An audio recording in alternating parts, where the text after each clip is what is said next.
ومن سيئات أعمالنا من يهد الله فلا مضل له ومن يضلل فلا هادي له أشهد أن لا إله إلا الله وأشهد أن محمدا رسول الله. Puji dan syukur marilah kita panjatkan kehadirat Allah Subhanahu wa taala yang mana pada kesempatan kali ini kita masih diberikan nikmat, yaitu nikmat iman, nikmat Islam, nikmat sehat walafiat, sehingga kita bisa melangkahkan kaki kita ke Masjid Al-Madinah untuk menunaikan tadi sholat subuh berjamaah dan nanti akan dilanjutkan dengan kajian kita pada pagi hari ini. Salawat serta salam tak lupa kita haturkan dan kita junjungkan kepada baginda alam kita Nabi besar Muhammad sallallahu alaihi wasallam beserta keluarganya, sahabatnya, dan kita selaku pengikutnya insyaallah mendapatkan syafaatnya di yaumil akhir nanti. Amin amin rabbal alamin. Baik, sebelum kita mulai kajian kita pada pagi hari ini yang akan diisi oleh guru kita Bapak Ustadz Muhammad Edison, sebelumnya kita buka acara kita pada pagi hari ini dengan membaca Ummul Quran. Ala hadidina wa quryatin sholihah. Al-Fatihah. A'udzubillahi minasyaitonir rajim. Bismillahirrahmanirrahim. Alhamdulillahirabbil alamin arrahmanir rahim maliki yaumiddin. Iyyaka na'budu wa iyyaka nasta'in. Ihdinas siratal mustaqim. Siratal ladzina an'amta 'alaihim ghairil maghdubi 'alaihim waladdallin. Baiklah, pada kajian pagi hari ini akan dipandu oleh guru kita Bapak Ustadz Muhammad Edison. Pada Bapak Ustadz Muhammad Edison, waktu dan tempat saya persilakan.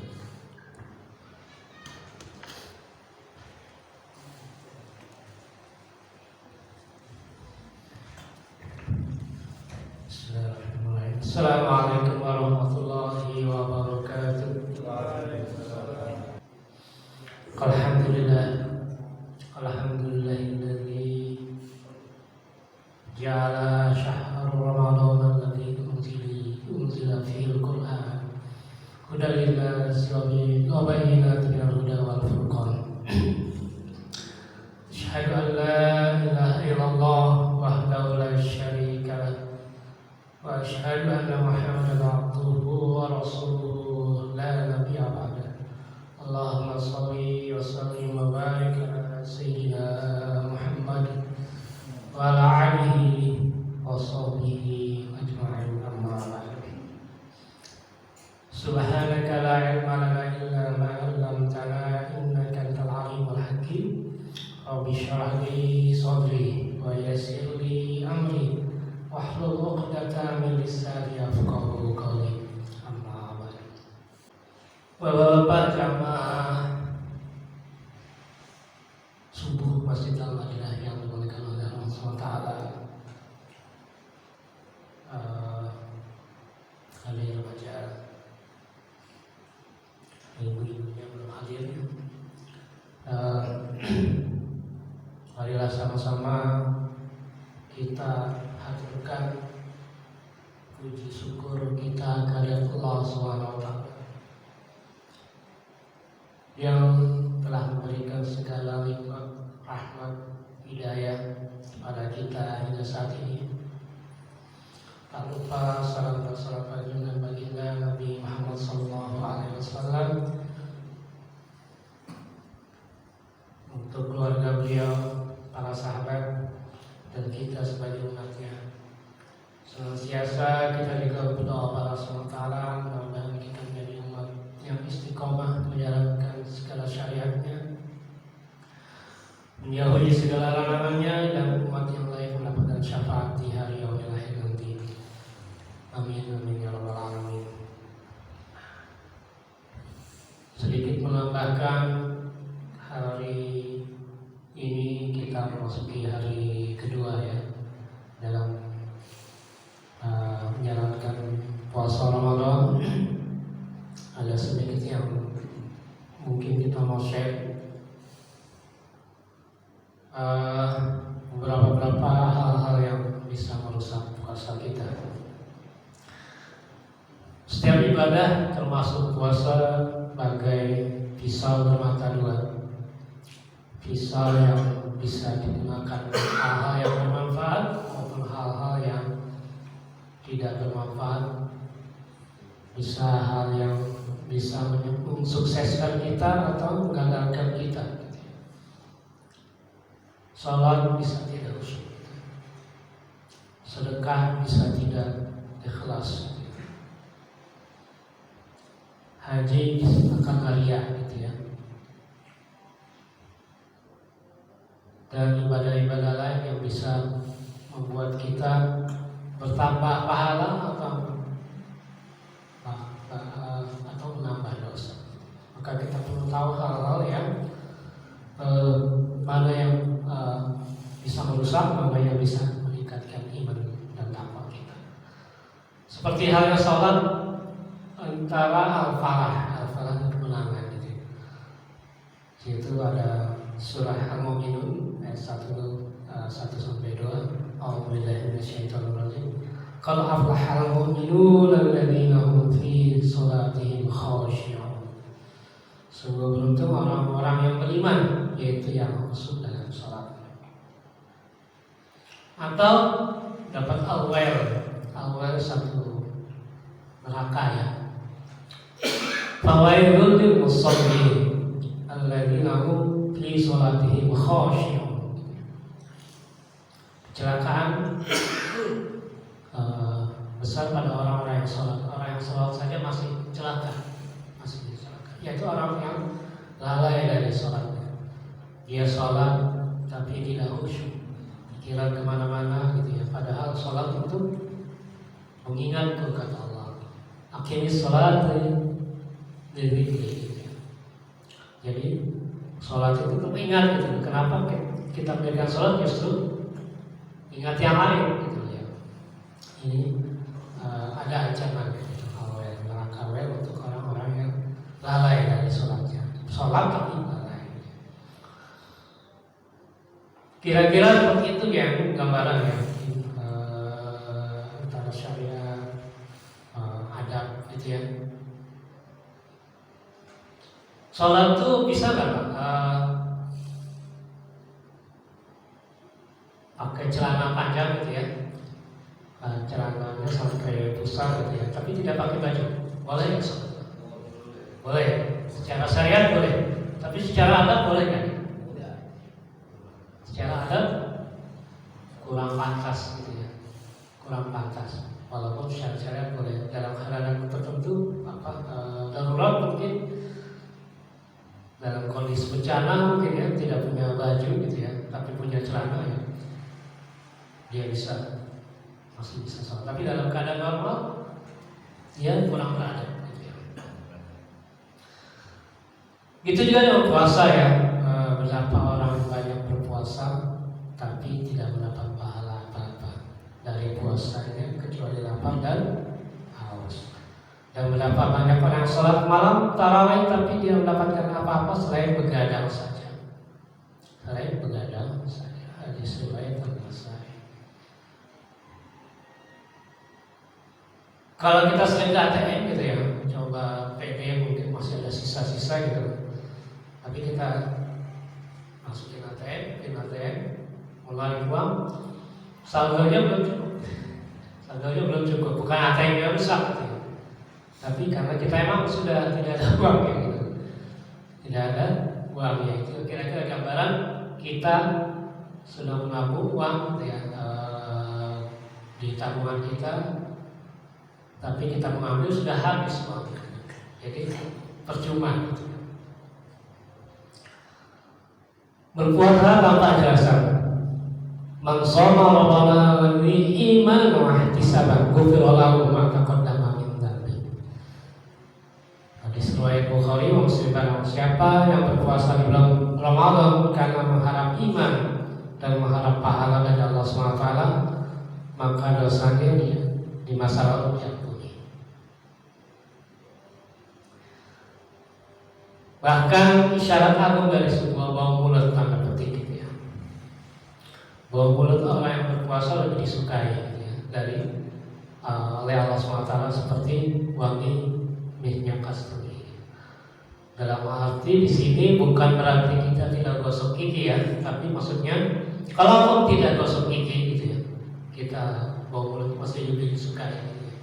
Berarti ada usaha di situ, usaha seorang hamba untuk mendekatkan diri kepada Allah Taala. Puasa salah satu mulai kita ikhlas gitu ya. Kalau kita tarik ujungnya gitu ya, Al-Baqarah 143, la'allakum tattaqun. Puasa itu supaya kita jadi bertakwa gitu ya. Bertakwa itu ujungnya gitu ya. Nanti setelah Ramadan mungkin kita baru tahu gitu ya. Di Ramadan kita menahan lapar dan haus, menahan dari hubungan suami istri gitu ya, menahan dari apa yang membatalkan puasa, menahan apa yang membatalkan pahala puasa gitu ya. Kita diuji lagi di 11 bulan berikutnya, apakah di bulan Syawal kita menahan diri dari makan yang berlebihan. Apa kita di bulan puasa kita tidak berkata keji gitu ya, tapi di bulan Syawal apa kita juga tidak berkata keji gitu ya? Di bulan Syawal dan seterusnya. Itu tanda ujian di puasa kita berhasil. Kalau kita misalnya sering sholat di masjid gitu ya, berjamaah gitu ya, di bulan Ramadan, di bulan lainnya seperti apa? Apakah kita kembali ke rutinitas sebelumnya, misalnya sholat nanti saja gitu ya, sholat berjamaah sendirian di rumah gitu ya. Itu ujian kita bulan berikutnya gitu ya. Puasa adalah antara kita dengan Allah SWT, tidak ada yang mengetahui gitu. Bahkan kita mau bisa coba berpura-pura di depan kawan kita gitu ya.